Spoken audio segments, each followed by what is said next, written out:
সালামু আলাইকুম ভাই। সালামু আলাইকুম। দেখে নাম একটা নাম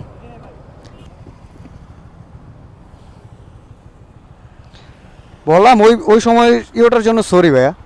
আমি সরি বলছিলাম আপনাকে ইশারা দিয়ে। না ওই ওই আপনাকে এটা চাপ দিছিল, এটা দোষ আমাদের ছিল।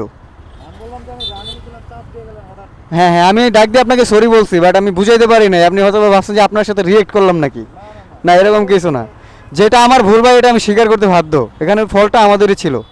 আমি সরি এটার জন্য ভাই। হ্যাঁ, রাগ করবেন না, কিছু মনে করবেন না। হ্যাঁ ভাইয়া। অনেকেই হয়তো এখনও পর্যন্ত বুঝতে পারেন না এখানে বিষয়টা কী ঘটছে।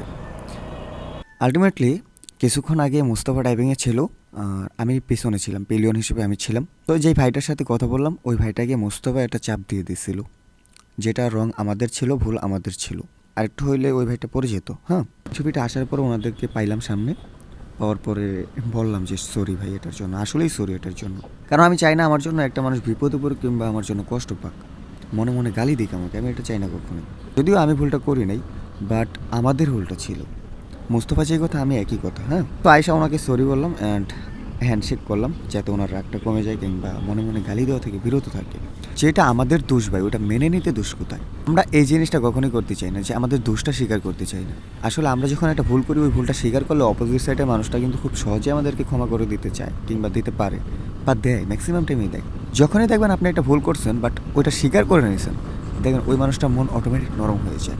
সো যেটা আমার ভুল সেটা আমার, অলওয়েজ আমারই ভুল, আমাকে মানতে হবে, মেনে নিতে হবে। কারণ যেটা ভুল করছি ভাই, সেটার জন্য আমাকেই খেসারত দিতে হবে, আমাকেই দায়ভার নিতে হবে, আমাকেই স্বীকার করতে হবে। আমি চাইলে ওনাদেরকে ক্রস করে চলে যেতে পারতাম, সরি না বললেও হয়তো। বাট আমি কেন বলছি, আসলে আমার নিজের কাছে অনুতপ্ত মনে হয়েছে, আমার নিজেকে নিজের উপর গিলটি ফিল হচ্ছিল, যার কারণে আমি সরিটা বলছি। এতে কি আমার আহামরি লস হয়ে গেছে? কখনোই না। সো আপনারাও ট্রাই করবেন, যখন ভুল হবে, যার কাছে ভুলটা করবেন ক্ষমা চেয়ে নেবেন, সে অবশ্যই ক্ষমা করে দেবে। মানুষ মাত্রই ভুল, আর আমরা যেহেতু মানুষ, ভুল হওয়াটা অস্বাভাবিক কিছু না। তবে মানুষের মধ্যে ওই মানুষ সেরা, যে মানুষ তার কৃতকর্মের জন্য অনুতপ্ত থাকে। যেমন ধরুন আপনি একটা ভুল করছেন, সেটার জন্য আপনি নিজেকেই অনুতপ্ত ফিল করবেন, নিজের মধ্যে নিজেকে অপরাধে ফিল করবেন যে না, আমি এটা ভুল করছি। তো যাই হোক এভরিওয়ান, আপনাদের নিকট আমি একটা অনুরোধ রাখবো, যদি কখনো ভুল করেন, সেই ভুলটাকে শুধরে নেওয়ার জন্য হলেও সেটা স্বীকার করে নেবেন। আপনি নিজেকে অন্তত নিজের উপর ফিল করাবেন যে না, এটা আমার ঠিক হয় না, এই কাজটা আমার ভুল হয়েছে। আর যদি কোনো মানুষের সাথে সেই ভুলটা করেন, অবভিয়াসলি তার কাছে মাফ চেয়ে নেন।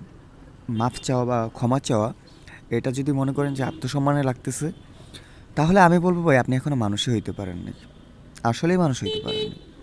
যাই হোক এভরিওয়ান, এতক্ষণ পর্যন্ত ধৈর্য নিয়ে ভিডিওটা দেখার জন্য আপনাদেরকে ধন্যবাদ। দেখা হচ্ছে নতুন কোনো ভিডিওতে, ততক্ষণ ভালো থাকুন, সুস্থ থাকুন। See you next.